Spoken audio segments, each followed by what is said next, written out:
Oh mate, good morning, yeah? Workout smashed, nothing better. Nothing better. Let me just get a little quiet bit here in the shade. Let me talk. I'm seeing lots of questions from members of the public saying, why are they attacking the police? Why are police stations being targeted? Just to give you a bit of a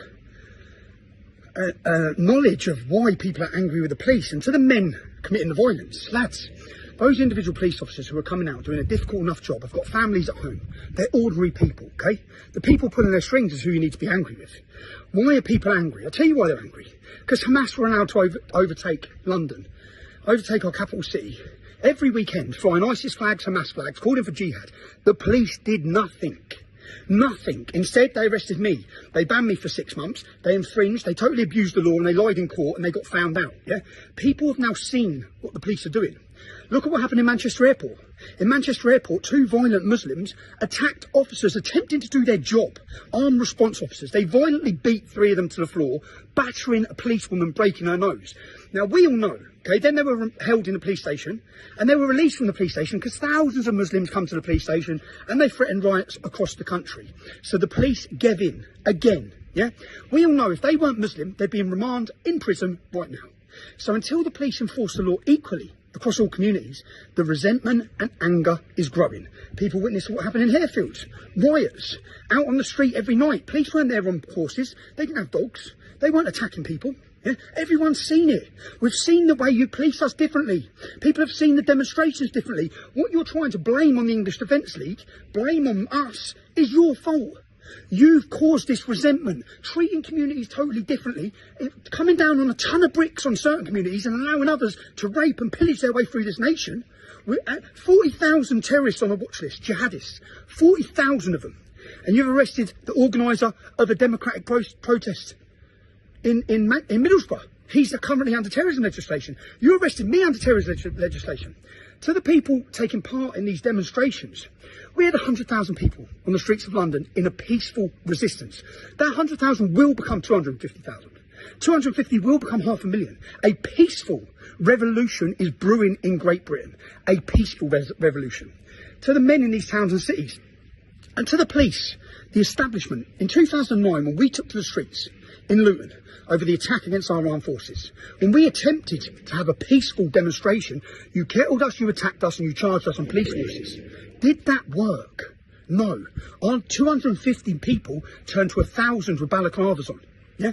You created Tommy Robinson that day. And in your actions in the last 3 weeks, or not, since October 7th, you've created thousands of Tommy Robinsons.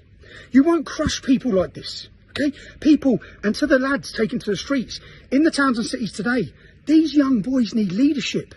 Take their balaclavas off, take their masks off. They're going to get years in prison. Okay, it's not helping the cause. Do you know what we need right now in Britain? What we're going to need, what your grandkids are going to look at what's happening now, and that you want to ask, was it a mob of coked up, drunk Englishmen, or was it a resistance of dedicated, fit, healthy, ready British resistance? Because that's what's needed. Lads, you need to get in the gym. I don't want to sound like I'm preaching, but we need to be ready for what's coming, okay? Look, what we've witnessed since October 7th is like the trailer to a movie. The movie ain't even started yet.